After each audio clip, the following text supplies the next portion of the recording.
Caucasus অঞ্চলের বৃহত্তম দেশ আজারবাইজান। খনিজ জ্বালানি সমৃদ্ধ ধনী এই দেশে প্রবাসী বাংলাদেশির সংখ্যা বর্তমানে 1000। সাশ্রয়ী ব্যয়ে উচ্চশিক্ষার জন্য দেশটির রাজধানী বাকুর বিশ্ববিদ্যালয়গুলোতে পদচারণা বাড়ছে বাংলাদেশি শিক্ষার্থীদের। এখানে আমি দীর্ঘ 5 বছর ধরে পড়াশোনা করতেছি এবং আমি ব্যাচেলর করার পরে আমি এখন আরেকটা ইউনিভার্সিটি পড়তেছি, যেটার নাম রাসেমলিং ইউনিভার্সিটি একাডেমি।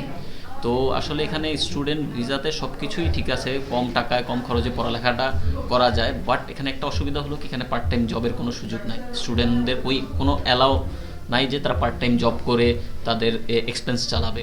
তো এছাড়া এই অসুবিধা ছাড়া সব কিছুই ঠিক আছে।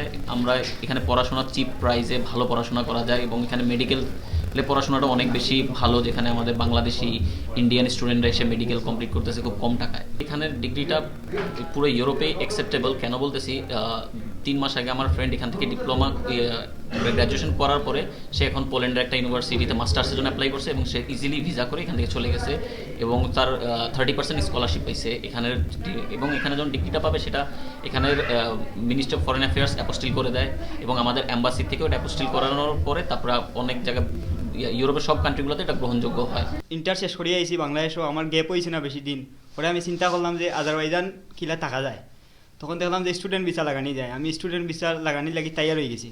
পরে আমি স্টুডেন্ট ভিসা করিয়া দুবাই থেকে আবার ব্যাক করছি আজারবাইজানও। জ্বালানি বাণিজ্যের পাশাপাশি আজারবাইজানের উল্লেখযোগ্য খাত জাহাজ নির্মাণ শিল্প, যেখানে দক্ষতা দেখিয়ে চলেছেন প্রায় 500 বাংলাদেশি কর্মী। 14 নভেম্বর প্রধান উপদেষ্টা ডক্টর মোহাম্মদ ইউনুস এবং দেশটির প্রেসিডেন্ট ইলহাম আলিয়েভের বৈঠকের পর নতুন সম্ভাবনা উকি দিচ্ছে বাংলাদেশি কর্মসংস্থানের ইস্যুতে। দ্বিপক্ষীয় সম্পর্ক নতুন উচ্চতায় নিতে 2025-এর প্রথম দিকে আজারবাইজান সরকারের উচ্চ পর্যায়ের প্রতিনিধি দলকে বাংলাদেশ সফরে পাঠাবেন বলে জানান প্রেসিডেন্ট ইলহাম আলিয়েভ। তিনি বলেন, বাংলাদেশের সঙ্গে বিনিয়োগ, ব্যবসা বাণিজ্য ও আন্তর্জাতিক সহযোগিতার সম্ভাবনা থাকায় ঢাকায় দূতাবাস খোলার বিষয়টিও পর্যালোচনা করছে বাকু। সেখানকার প্রবাসী বাংলাদেশিদের প্রত্যাশা, আজারবাইজানে বাংলাদেশ হাইকমিশন প্রতিষ্ঠা করা গেলে আরও উপকৃত হবেন তারা। এখানে জাস্ট শিপইয়ার্ড, এগ্রিকালচার সেক্টর, দুইটা সেক্টরের কাজ আছে।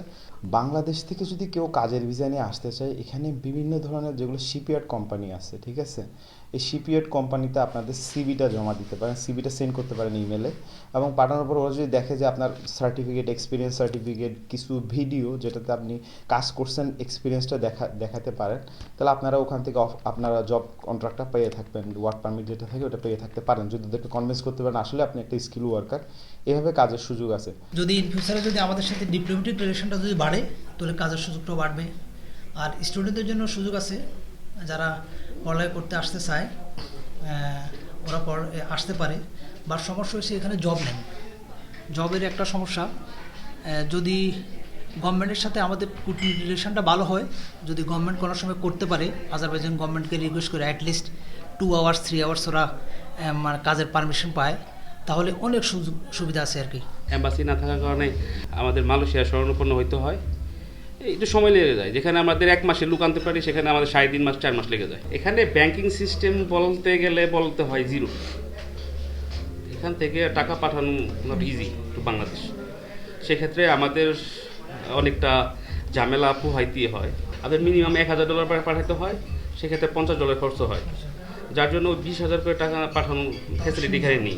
এর আগে গত 15ই জুন বাকুতে বাংলাদেশ ও আজারবাইজানের মধ্যে প্রথম ফরেন অফিস কনসালটেশন বৈঠক অনুষ্ঠিত হয়। Marjia Mumu, Baku, Azerbaijan.